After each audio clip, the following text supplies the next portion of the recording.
자, 안녕하세요. 저는 컨쇼 대표 서영진입니다. 자, 오늘은 정식 방송은 아니에요. 네, 제가 말씀드렸잖아요. 저 심심할 때 이렇게 번개 방송 한 번씩 하겠다고. 근데 오늘은 생기부가 대학 가기 위한 생기부 작성법에 대한 부분인데 제목이 생기부라서 생기부 아닌가? 네, 생기부 맞습니다. 오늘 생기부에 대한 이야기를 좀 할까 해요. 자, 오늘 생기부에서 이제 좀 중점적으로 말씀드리고 싶은 건 뭐냐면 이제 전공 적합성에서 이제 동아리 활동 어떻게 할 건지, 그리고 이제는 컨쇼가 이 라이브 방송을 통해서 이제 뭘 할 거냐면요. 알려드리려고요. 생기부 어떻게 작성하는지, 그리고 합격한 아이들 생기부 어떤 식으로 작성했었는지, 그리고 라인 어떻게 구축했었는지, 그 부분에 대해서 진짜 이제 우리 아이들이 작성했던 부분들, 그 부분을 보여드리면서 이제 자, 우리가 생기부를 작성할 때, 컨쇼 같은 경우는 제일 중요시하는 건 뭐냐면 생기부가 복사가 떠지면 안 돼요. 제일 중요한 겁니다. 생기부를 복사를 뜨기 때문에 항상 망하는 거예요. 그러니까 이게 무슨 말이냐면 학교 선생님이 생활기록부를 복사를 뜰 수밖에 없는 이유는 우리 학생들이 아무런 활동들을 안 하는 경우가 되게 많고, 이게 무슨 말인지 지금부터 이제 설명을 해드릴게요. 자, 보세요. 생기부가 복사가 떠지는 이유가 뭐냐면, 자, 이제 동아리 활동을 해요. 우리 아이가 만일 뭐 공학 동아리에 들어갔다 할게요. 과학 동아리에 들어갔는데 그 과학 동아리 같은 경우는 학교에서 어떠한 이런 그러니까 프로그램이 짜져 있을 거라고요.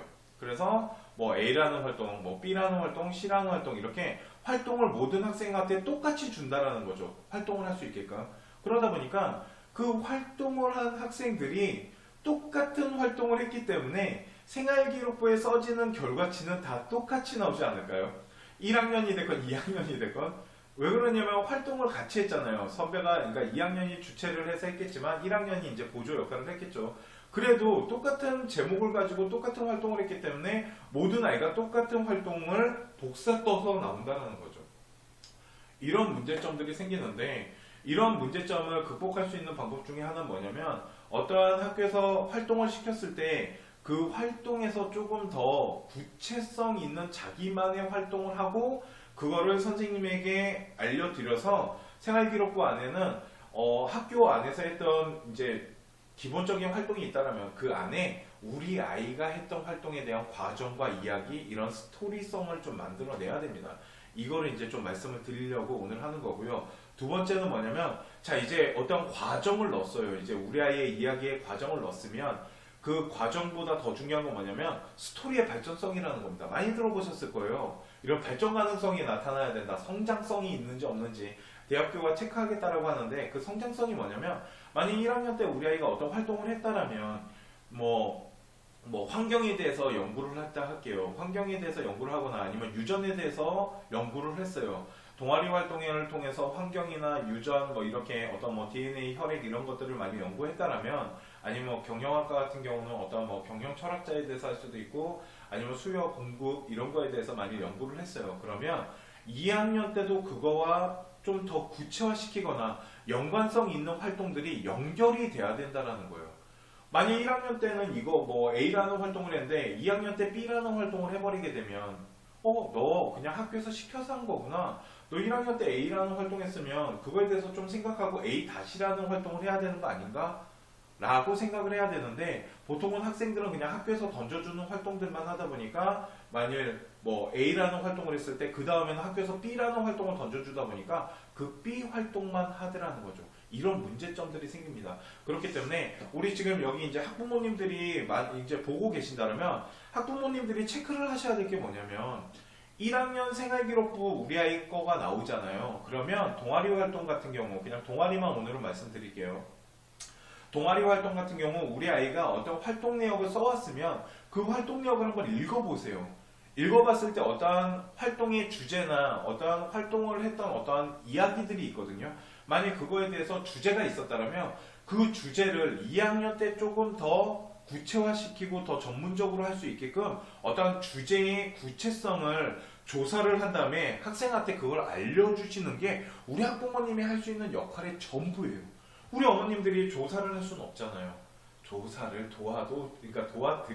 도와주기도 하는데, 그거보다는 어떠한 활동을 한 거에 있어서 그 활동에 대해서 만일 네가 이런 활동을 했었어 그러면 이 활동을 좀 더 구체화시켜 갖고 2학년 때 너만의 활동이 필요할 것 같아 이렇게 조언 정도를 해줄 수 있는 거지. 학부모님들이 뭐 도와줄 수 있는 거는 저는 학부모님들의 역할은 딱 여기까지 라고 저는 생각을 합니다. 이거보다 이제 더 구체적인 방안에 대해서도 그러니까 라이브 방송을 통해서 알려드릴 건데, 자, 그러면 어떤 사례를 좀 보여드릴게요. 오늘 우리가 방송을 15분짜리로 만든 거기 때문에, 네, 사례를 좀 보여드릴게요. 자, 보시면 동아리입니다. 우리 학생이 2학년 때 동아리인데요. 아이고. 자, 어떤 학생 거예요. 이 학생이 합격한 학교가 어디냐면, 동국대학교, 숭실대학교, 그리고 중앙대학교 이렇게 세 개의 학교를 합격한 친구 거고요. 이 합격한 친구의 이 생기부가 어떤 식으로 만들어졌는지 일단 좀 볼게요. 자, 기계공학과, 저 지금 노란색으로 밑금친 부분을 좀 보셔야 되는데, 기계공학과에서 미세먼지 측정의 시스템의 문제점을 해결하기 위해서 드론을 활용했대요. 기계공 가는 친구인데 항공우주, 이 항공기계 쪽으로도 좀 관심이 있는 친구라서 드론의 활용을 방안을 했고, 높이와 지역적 특성을 반영해서 미세먼지를 측정했는데 이게 어떤 거냐면 보통 미세먼지를 측정할 때 어떠한 지점을 가지고 측정하잖아요. 그러니까 뭐 기상청이 뭐 인천이면 인천 기상청이나 아니면 어떠한 지역에 어떠한 그 기구를 설치한 다음에 그 기구가 설치한 거를 가지고 일반 사람들한테 지금 미세먼지 농도가 어떻습니다라고 지금 알려주고 있는 겁니다. 자, 그렇다면 이 부분을 조금 더 응용을 하고 싶었던 거예요. 왜 그러냐면 이 친구가 사는 곳은 고층 건물이 많은 곳입니다. 고층 건물이 많은 곳이다 보니까 이 고층 건물이 많다라는 건 1층과 2층, 3층, 4층, 5층 올라가면 올라갈수록 층마다 미세먼지가 과연 똑같을 거냐는 거죠. 이거를 생각하고 그거를 해결하기 위해서 드론이라는 데다가 우리 아이가 미세먼지 측정기를 단 겁니다. 그러면 우리가 나중에 이거를 자기소개서에서 많이 쓴다라 그러면 드론에다가 장치하는 거, 드론 조종하는 방법, 어려웠던 부분 이런 것들에 대한 극복 사례들 이런 걸 갖고 자소서 쓰겠죠 나중에. 그거는 나중에 자소서 할 때 다시 알려드릴 건데, 그렇다면 자 봅시다. 드론을 활용하고 높이에 따라서 이렇게 미세먼지를 측정을 했대요. 그러면 이 친구가 관심을 갖고 했던 건 뭐냐면 드론을 통해서 미세먼지를 어떤 수직적인 측정을 했다라는 겁니다. 일단 이게 첫 번째예요. 그리고 그 밑에 보니까 유네스코반에서는 지구온난화를 따른 항공산업에 미치는 영향에 대해서 연구를 또 했답니다. 이렇게 연구가 두 가지 연구가 있었다라면 우리 학부모님들 이거 읽어보셨을 때 우리 아가는 미세먼지 측정에 대해서 드론 갖고 했고 높이별로 했어. 오케이, 일단 이거 하나. 두 번째, 지구온난화 갖고 항공산업에 미치는 영향에 대해서 조사했네. 이거 두 개. 그리고 전자기 유도 가지고 뭘 또 하나 했는데, 그러면 지금 우리 아이가 기계공학과랑 유네스코반에서 세 가지 활동을 한 겁니다. 이 중에 우리가 관심을 갖고 가야 되는 게 하나는 있어야 된다는 거예요. 그래서 이 친구 같은 경우는 어떻게 했냐면 기계공학과의 미세먼지에 대해서 관심이 있었던 거죠. 왜 그러냐면 우리 지역은 미세먼지가 되게 많이 발생을 해요. 그래서 그 미세먼지 측정에 대해서 한 가지 좀 더 알고 가고 싶어요 라고 해서 2학년 때 했던 활동을 3학년 때 어떻게 연결을 했냐면요. 자, 이렇게 연결을 한 겁니다. 자, 동아리가 두 개로 또 나눠지네요. 그런데 두 가지를 사용한 건데, 첫 번째는 미세먼지고 두 번째는 드론인 겁니다. 우리 친구 같은 경우는 드론에 대한 관심도 많고, 그리고 미세먼지에 대한 연구도 2학년 때 했잖아요. 그러면 3학년 때는 또 새로운 활동을 하는 게 아니고요. 이 미세먼지나 드론, 이렇게 우리 아이가 뭔가 관심을 갖고 있었던 이 분야에 대해서 좀 더 활용하고 좀 더 구체적인 활동을 할 수 있도록 지도가 돼야 된다는 거죠. 자, 볼게요. RPOS3라는 이 동아리에서는 드론을 발달하는 과정이나 드론에 대해서 변화될 어떤 4차 산업혁명으로 통해서 이렇게 변화되는 이런 모습들, 이런 거에 대해서 조사해보고 이렇게 세상이 어떻게 변하는 거에 대해서 대안점을 내고 이런 거를 조사를 일단 하나를 했대요. 그러니까 2학년 때 드론을 가지고 그런 실험을 하다 보니까 드론에 대한 관심을 갖고 더 발전적으로 무엇인가 활동을 하고 싶어서 이 친구는 드론의 발달, 그리고 이 드론이라는 게 산업사회에 미치는 영향, 이런 거에 대해서 3학년 때 또 연구를 했고요. 두 번째, 기계공학반 이 CA 동아리가 그대로 넘어왔네요. 그런데 이 친구는 수직 미세먼지 측정을 해서 거기에서 얻었던 그 데이터들이 있잖아요. 그러니까 미세먼지에 대한 이런 환경에 대한 부분들 이런 거에 대해서 관심을 갖고 이 친구가 한 건 뭐냐면 현재 우리 학생들이 살고 있는 교실 안에 있는 미세먼지를 측정하고 그거를 통해서 실험 집단과 통제 집단으로 나눠서 미세먼지에 대한 이야기를 다시 한번 또 끄집어냄으로써 2학년 때 했던 그 미세먼지 환경에 대한 이 관심도가 3학년이랑 연결됐는데 3학년 때는 또 새로운 활동들을 만들어내는 이런 모습들. 그러면 대학교가 봤을 때는 이 친구는 어떠한 자기가 학교 활동을 하는 데 있어서 꼭 학교가 시키지 않더라도 자신이 연구했던 부분들을 더 활성화시키고 더 발전시키기 위해서 뭔가 더 하기 위해서 이런 활동들을 했구나. 또한 활동 3학년 거 보시면 우리가 아까 잘 들으셔야 돼요. 이거는 되게 중요한 건데 생기부 라인과 자소서 라인을 형성을 할 때 우리가 아까 2학년 거 다시 2학년 거 잠깐 보여드릴게요. 2학년 걸 보시면 자, 2학년에서는 미세먼지를 측정을 수직적으로 드론 갖고 한 거예요.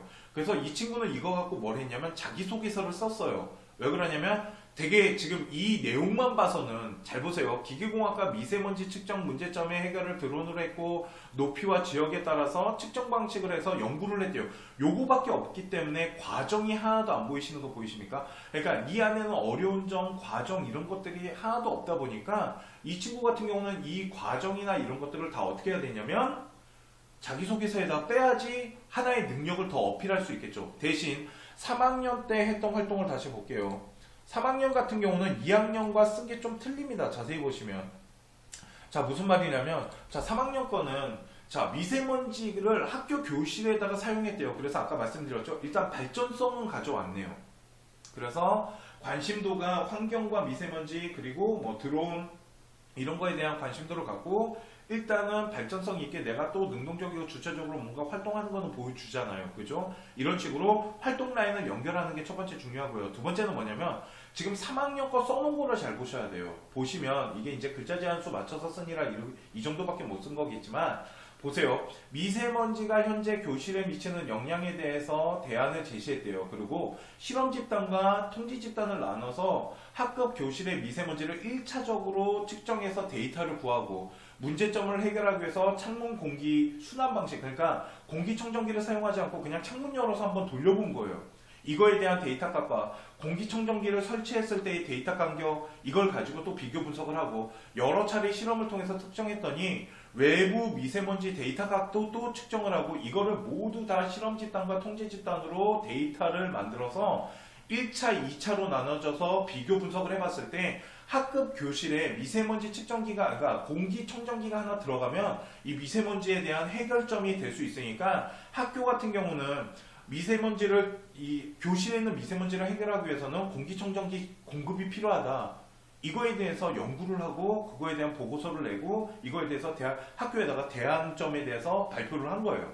자, 그러면 2학년 때 아까 보셨던 거랑 3학년 때 보셨던 게 틀린 게 뭐냐면 2학년 때는 되게 결과 중심적인 걸로 썼어요. 이해 가시죠? 그러다 보니까 결과 중심적으로 썼다 보니까 과정과 어려움 이런 것이 없으니까 그거를 자소서로 뺀 거고요. 3학년 때는 이 안에 지금 우리 아이가 어떤 과정을 통해서 어떤 실험을 하고 어떤 분석을 해서 어떤 대안을 냈는지 다 써놨잖아요. 그러니까 이거는 자기소개서로 뺄 필요가 없겠네요. 이해 가십니까? 이게 되게 중요한 겁니다.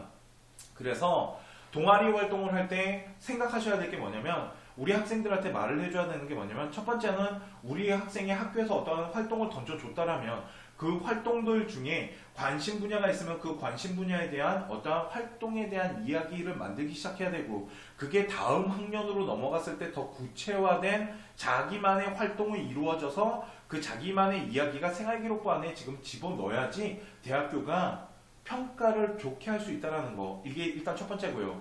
두 번째 말씀드린 거는 뭐냐면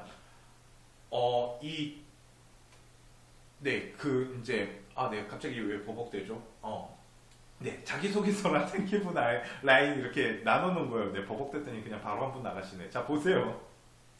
자, 이게 뭐냐면, 이제 자기소개서와 생기부에는 우리 아이의 능력을 어필해야 되기 때문에 자기소개서에다가만 쓸 수 없어요. 그죠? 그렇기 때문에 생활기록부를 통해 갖고 우리 아이가 어떤 실험을 하고 어떤 능력이 있는지 그거에 대해서 3학년 때 동아리 라인을 통해서 썼다라면 그러니까 자기소개서에다가 쓸 거는 결과치만 써놓고 만일 자기소개서가 안 쓰고 생기부에다가 우리 아이의 능력을 다 보여줘야 된다면 이렇게 되게 구체적인 활동 과정들을 써서 우리 아이가 어떤 식으로 그걸 활동했는지 이런 활동들이 이루어지는 것에 대해서 구체화시켜서 대학에다가 어필을 해야 된다는 겁니다. 이해가십니까? 제가 그래서 오늘 자율동아리를 통해서 두 가지를 말씀을 드린 거예요. 동아리를 통해서 두 가지를 말씀을 드렸는데 그 첫 번째는 아까 말씀드린 것처럼 스토리를 통한 연관성을 갖고 발전성을 보여달라. 두 번째는 동아리를 통해서 생활기록부에다가 보여줄 능력과 자기소개서에다가 보여줄 능력 이렇게 두 개로 나눠져서 준비하면 되게 좋은 생활기록부가 만들어질 수 있고요. 생활기록부는 어떻게 글을 구성하냐에 따라서 솔직히 더 좋게 형성할 수 있습니다.